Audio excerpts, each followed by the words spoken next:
स्वागत है आप सभी का अजय कोचिंग क्लासेस पे। स्टूडेंट्स, आज की इस वीडियो में हम लोग क्लास 11 फिजिक्स चैप्टर 2 मात्रक मापन तथा त्रुटि विश्लेषण, इस चैप्टर के काफ़ी सारे इंपॉर्टेंट टॉपिक्स हम लोगों ने पिछले वीडियोस पे क्लियर कर रखे हैं। आज के कुछ टॉपिक्स हमारे निरपेक्ष त्रुटि, औसत निरपेक्ष त्रुटि, भिन्नात्मक त्रुटि, प्रतिशत त्रुटि और त्रुटियों का संयोजन। ये टॉपिक्स है जिनको आज हम लोगों को इस वीडियो में डिस्कस करना है। तो चलिए, पहला हमारा टॉपिक जो है निरपेक्ष त्रुटि। तो चलिए समझते हैं निरपेक्ष त्रुटि होता क्या है। तो आप जानते ही होंगे कि दो प्रकार के मान होते हैं, एक होता है हमारा वास्तविक और दूसरा होता है प्रेक्षित मान। वास्तविक मान उसे कहते हैं जो पहले से हमको पता होता है कि इतना है, और जब हम अपने द्वारा किसी चीज को नापते हैं उसे बोलते हैं प्रेक्षित मान। तो वास्तविक मान और प्रेक्षित मान आप समझ गए। इन्हीं दोनों के बीच जो अंतर होता है वही कहलाता है हमारा निरपेक्ष त्रुटि। समझिएगा, वास्तविक मान और प्रेक्षित मान के बीच जो अंतर होता है उसे हम कहते हैं निरपेक्ष त्रुटि। तो ज्यादा कुछ समझने लायक है नहीं है। तो चलिए इसकी थ्योरी लिखते हैं। लिखेंगे इस पे, किसी मापित राशि का वास्तविक मान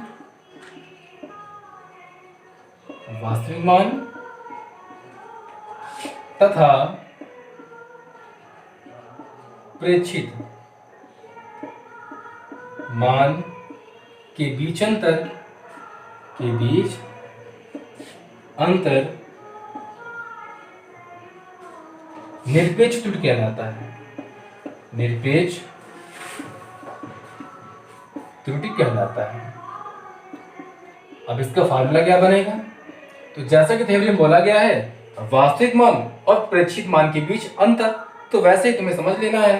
क्या लिख सकते हैं? निरपेक्ष त्रुटि बराबर वास्तविक मान डिफरेंस प्रेक्षित मान। इनके बीच अंतर निरपेक्ष त्रुटि कहलाता है। अब हम इसके लिए मान लेते हैं कि माना किसी भौतिक राशि का वास्तविक मान ए है। हमने मान लिया कि जो कोई हमने राशि ले लिया और राशि का वास्तविक मान हमने ए मान लिया, तथा विभिन्न प्रेक्षणों में प्राप्त प्रेक्षित मान अब हमने प्रेक्षण किए, उसी वस्तु की हमने प्रेक्षण किया और अलग अलग हमने लंबाइयां निकाली, तो वो हम मान सकते हैं प्रेक्षित मान के लिए प्रेक्षित मान A1, A2, A3, A4 dash AN हो तो निरपेक्ष त्रुटि बराबर। तो हमने यहां पर किया क्या? हमने सबसे पहले वास्तविक मान लिया और विभिन्न प्रेक्षणों में हमने कोई वैल्यू मान ली कि पहला A1 था, दूसरा A2 था, तीसरा A3, A4 डैश करके AN। आप कितने भी बार प्रेक्षण कर सकते, कोई बाउंडेशन नहीं है। तो इसके लिए फॉर्मूला क्या बन जाएगा? डेल्टा A1 बराबर A माइनस डेल्टा A1 निरपेक्ष त्रुटि। वास्तविक मान क्या है? A और प्रेक्षित मान आपका A1 है। डेल्टा शो करते हैं, ठीक है। प्रेक्षित मान पे यदि डेल्टा लगा देते हैं तो उसे कहते हैं निरपेक्ष त्रुटि। तो यहाँ पर डेल्टा A1 बराबर हो जाएगा वास्तविक मान माइनस प्रेक्षित मान। अब ऐसे ही डेल्टा A2 पे हो जाए तो फॉर्मूला बन जाएगा A माइनस A2। ऐसे ही A3 में कर दें तो इसका फॉर्मूला बन जाएगा A माइनस A3 और डैश कर दें, इसमें नीचे कर दें तो हमें फॉर्मूला क्या बन जाएगा हमारा? Delta AN equal to A minus AN। Change किस पे आएगा? AN और इस वाले डेल्टा AN पे। बाकी वास्तविक मान तो हमारा वही रहेगा, वास्तविक मान तो एक ही होगा ना, तो इसलिए इससे हमारा ये फॉर्मूला बन जाएगा, ठीक है। तो चलिए, ये बात आपको समझ में आ गई होगी। फोकस इसमें कर लेना, आपको इस फॉर्मूले फोकस करना है, ये वेरी इंपॉर्टेंट है, इसको आपको समझना है। बाकी इसकी थ्योरी कभी एग्जाम में नहीं पूछता, तो बेफिक्र हो जाइए। तो चलिए समझते हैं औसत निरपेक्ष त्रुटि होता क्या है। तो यदि हम निरपेक्ष त्रुटियों का समांतर माध्य निकाल दें, यदि हम निरपेक्ष त्रुटियों का समांतर माध्य निकाल देते हैं तो उसे हम कहते हैं औसत निरपेक्ष त्रुटि। तो चलिए इसी बात को लिखते हैं। विभिन्न प्रेक्षणों की निरपेक्ष त्रुटियों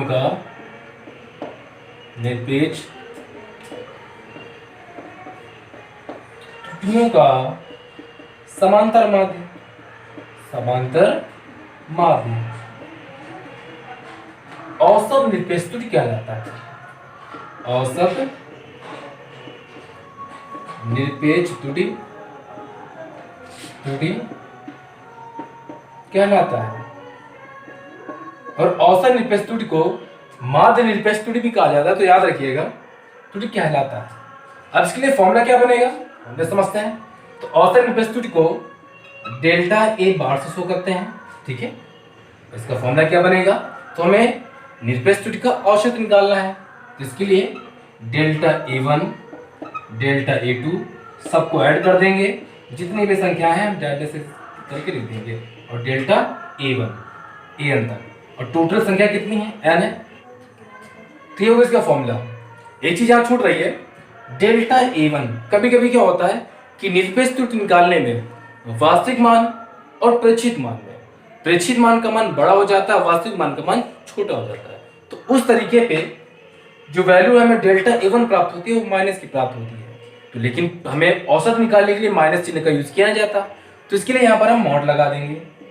और मॉड क्यों लगाएंगे, कभी भी यदि मॉड के अंदर कोई संख्या है और हमको उससे बाहर निकालना है तो वो वैल्यू हमेशा पॉजिटिव निकलती है, चाहे उसके अंदर पॉजिटिव हो या नेगेटिव हो। लेकिन मॉड के बाहर तो कोई वैल्यू आती है तो प्लस की होती है, तो इसके लिए हमने यहाँ पर मॉड लगा दिया। तो इसका ये औसत निरपेक्ष त्रुटि का फॉर्मूला हमने प्राप्त कर लिया। तो कोई दिक्कत होगी नहीं। तो चलिए अब समझते हैं भिन्नात्मक त्रुटि।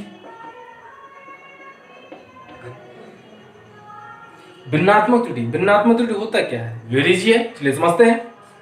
किसी भौतिक राशि के औसत निरपेक्ष त्रुटि में यदि उस राशि का वास्तविक मान का डिवाइड करा दिया जाए, समझना, यदि किसी भौतिक राशि के औसत निरपेक्ष त्रुटि में उस भौतिक राशि के वास्तविक मान का डिवाइड करा दिया जाए तो हमें भिन्नात्मक त्रुटि प्राप्त होता है। फॉर्मूला क्या बनेगा, तो चलिए समझते हैं। इसके लिए डेल्टा ए बार, ये तो होता है औसत निरपेक्ष त्रुटि, हमें वास्तविक मान का डिवाइड कराना है, इसलिए यहाँ पर लिख देंगे हम ए, और यही होता है हमारा भिन्नात्मक त्रुटि, जिसे हम कैपिटल आर से प्रदर्शित करते हैं।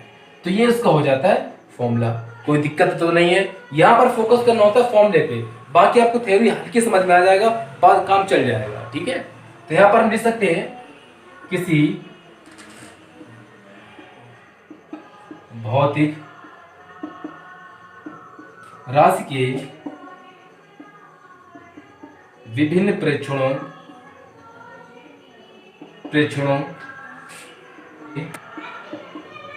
औसत निरपेक्ष त्रुटि में यदि उस भौतिक राशि के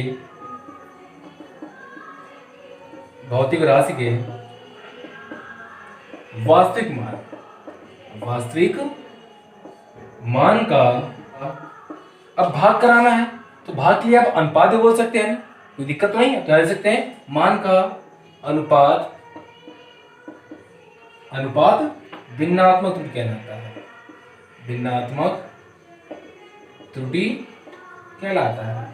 अब ये अनुपात बोलिए भाग बोलिए एक ही बात है, ठीक है। तो ये हमने समझ लिया भिन्नात्मक त्रुटि। अब इसके बाद हमारा प्रतिशत त्रुटि। अब प्रतिशत त्रुटि क्या होता है, चलिए साइड में समझ लेते हैं। साइड में तो है प्रतिशत त्रुटि।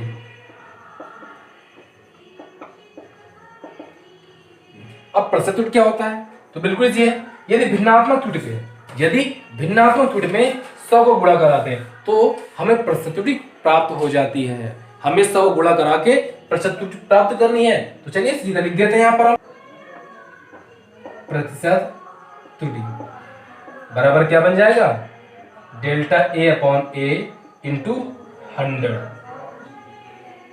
कोई दिक्कत तो नहीं है। तो ये तीन टॉपिक्स आपको, चाहे निरपेक्ष त्रुटि हो या औसत निरपेक्ष त्रुटि हो या भिन्नात्मक त्रुटि हो या प्रतिशत त्रुटि हो, किसी प्रकार की कोई दिक्कत नहीं होगी। तो चलिए एक बार हल्का सा रिवीजन आपको करा देते हैं। निरपेक्ष त्रुटि क्या था, वास्तविक मान और प्रेक्षित मान के बीच जो अंतर था उसे हम कहते हैं निरपेक्ष त्रुटि। और इन निरपेक्ष त्रुटियों का हम समांतर माध्य निकाल देते हैं तो हमें औसत निरपेक्ष त्रुटि निकल के आ जाता है। और भिन्नात्मक त्रुटि क्या होता है? यदि औसत निरपेक्ष त्रुटि में वास्तविक मान का डिवाइड करा देते हैं, भाग करा देते हैं, तो हमें भिन्नात्मक त्रुटि प्राप्त होता है। प्रतिशत त्रुटि क्या होता है? यदि भिन्नात्मक त्रुटि में 100 गुणा करा दें तो हमें प्रतिशत त्रुटि प्राप्त होता है। किसी प्रकार कोई दिक्कत तो नहीं? तो चलिए अब चलते हैं अपने अगले टॉपिक पे, त्रुटियों का संयोजन। अब त्रुटियों का संयोजन क्या होता है? तो जब किसी भौतिक राशि के पाठ्यांकों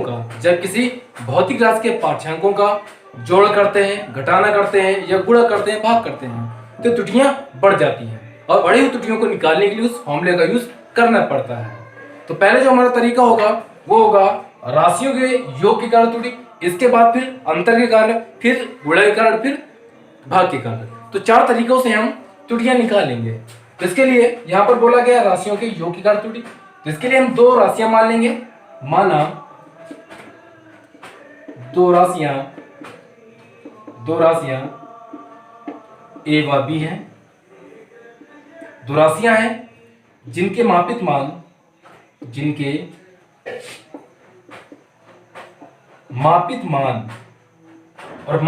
को शो कराने का तरीका क्या होता है? a बराबर a और प्लस माइनस डेल्टा a होता है वास्तविक और डेल्टा a होता है जो त्रुटि होती है, और b बराबर, यहां पर क्रमशः लगा दीजिए, क्रमशः, और b बराबर b और प्लस माइनस डेल्टा b है। अब इनका संयोजन करना है और योग की कारण, तो z बराबर हो जाएगा a प्लस b, इसको आप डाल देंगे समीकरण नंबर फर्स्ट। इसका संयोजन है और बाकी a प्लस b हमने 2 राशियां ली हैं। अब a का मान हमें पता है a plus minus delta a, और b का मान है b plus minus delta b, और z के लिए हम मान सकते हैं वास्तविक मान z था और उसमें कुछ त्रुटि हो गई, डेल्टा z की कुछ त्रुटि हो गई। तो चलिए आगे सॉल्व करते हैं। प्लस माइनस डेल्टा z, इस a को और b को पास में कर लीजिए, और प्लस माइनस डेल्टा इधर बच जाएगा और प्लस माइनस डेल्टा b इधर बच जाएगा। अब a प्लस b की जगह में हम z रख सकते हैं क्योंकि समीकरण से पता है, तो z plus minus delta z, और यहां पर हो जाएगा z plus minus delta a और plus minus delta b। z से आप z काट सकते हैं, तो प्लस माइनस डेल्टा z और प्लस माइनस डेल्टा a और प्लस माइनस डेल्टा b, ये हो जाता है इसका फॉर्मूला। अब हमें इसके बाद निकालना पड़ता है अधिकतम संभावित त्रुटि का, तो इसके लिए थोड़ा सा फॉर्मूला इसका, अधिकतम संभावित त्रुटि। अधिकतम संभावित त्रुटि के लिए हम इसको प्लस माइनस से कॉमन ले लेंगे, डेल्टा z इधर, और इधर हमारा हो जाएगा प्लस माइनस कॉमन ले लेंगे दोनों से, तो आ जाएगा अंदर delta a plus delta b, और प्लस माइनस से प्लस माइनस कट भी जाएगा, तो फाइनल हमारा जो निकल के आ जाएगा प्लस डेल्टा z और delta a plus delta b। ये इसको होता है अधिकतम संभावित त्रुटि का फाइनल आंसर। ठीक है, किसी प्रकार कोई दिक्कत नहीं होगी, एक बार समझ लीजिए। हमने यहाँ पर 2 राशियां ली, 2 राशियों की जो मापित मान है इस तरह ले सकते हैं, ये इस त्रुटि को शो कराता है, ये वास्तविक मान को। हमें संयोजन करना है तो z बराबर a प्लस b हो जाएगा, और जब संयोजन कर कुछ ना कुछ त्रुटि निकाला है तो उसको हमने मान लिया डेल्टा z। इस प्रकार बाकी हमने कैलकुलेशन आराम से कर लिया। तो इसके बाद हम समझेंगे राशियों के अंतर के कारण त्रुटि।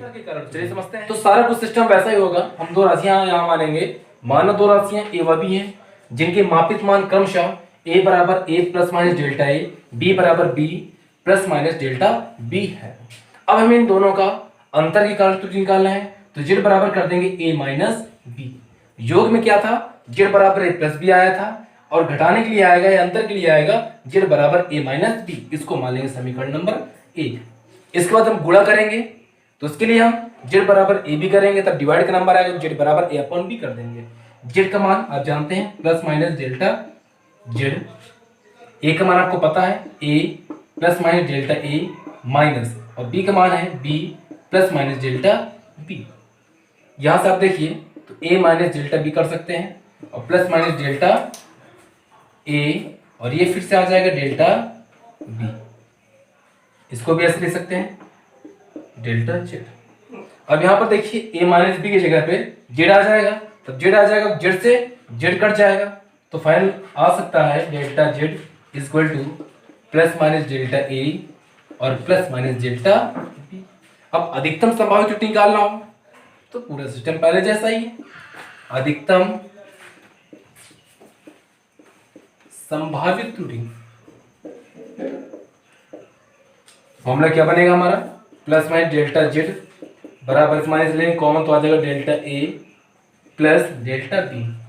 तो यहां से आपको पता चल गया कि जो योग के कारण जो त्रुटि थी वही त्रुटि अंतर के कारण भी होती है। तो चलिए ये बात समझ में आ गई। इसके बाद हम निकालेंगे राशियों के गुणा के कारण त्रुटियां, राशियों के गुणा के कारण त्रुटि। तो चलिए जेड बराबर हो जाएगा ए इंटू बी। तब हमने प्लस के लिए निकाला था, मतलब जोड़ने के लिए, तो ये प्लस भी आया था। तब घटाने के लिए निकाला तो ए माइनस भी आया था। अब यदि गुणा के लिए निकाले तो गुणा बीच में लगेगा। अब दोनों पक्षों को ले लेंगे हम लॉग। ये करने का तरीका है, ये लॉग लेने पर लॉग लेंगे तो हो जाएगा log Z equal to log A, और ये इंटू में है तो प्लस में चला जाएगा लॉग के लॉग बी। इसके बाद हमें दोनों पक्षों का अवकलन करना होता है। दोनों पक्षों का अवकलन करने पर अवकलन करेंगे तो लॉग जेड का अवकलन होता है डेल्टा जेड अपॉन जेड बराबर लॉग ई का अवकलन होता है delta A upon A plus log B का अवकलन होगा डेल्टा बी अपॉन बी। ये इसका हो जाता है फॉर्मूला। अब बाकी कहोगे सर ये हमें अवकलन तो आता नहीं है, तो दिमाग में रख लीजिए कि लॉग जेड करेंगे तो डेल्टा जेड अपॉन जेड और वैसे ही ए और बी पे हो जाएगा। यही होता है अधिकतम संभावित त्रुटि। ये पूछ ले अधिकतम संभावित त्रुटि, तो यही होगा इसका फॉर्मूला, अधिकतम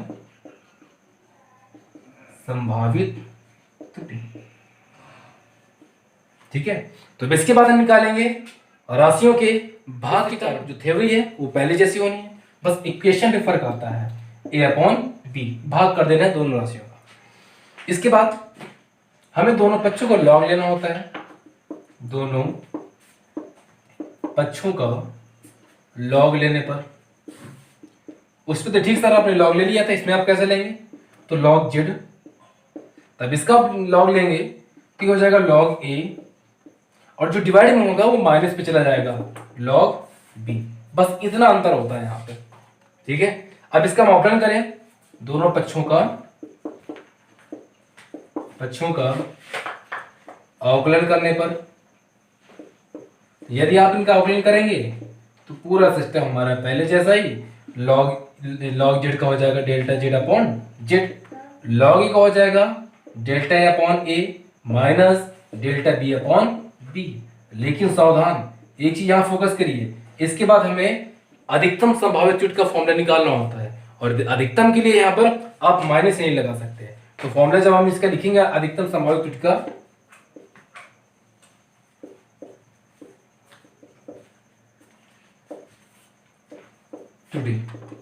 तो आपको यहां से माइनस को हटा के आप प्लस लगाना पड़ेगा। तो फॉर्मूला आपका फाइनल निकल के आ जाएगा delta Z equal to delta A upon A और plus delta B upon B. तो आई होप आपको चारों डेरिवेशंस अच्छे समझ में आगे होंगे, किसी पर कोई दिक्कत नहीं होगी। तो इस वीडियो में इतना ही रखिए, मिलते हैं नेक्स्ट वीडियो में। तो यदि वीडियो आपको पसंद आए तो वीडियो को लाइक एंड शेयर करें, और यदि चैनल पर आप नए हैं तो चैनल को सब्सक्राइब करना बिल्कुल ना भूलिएगा।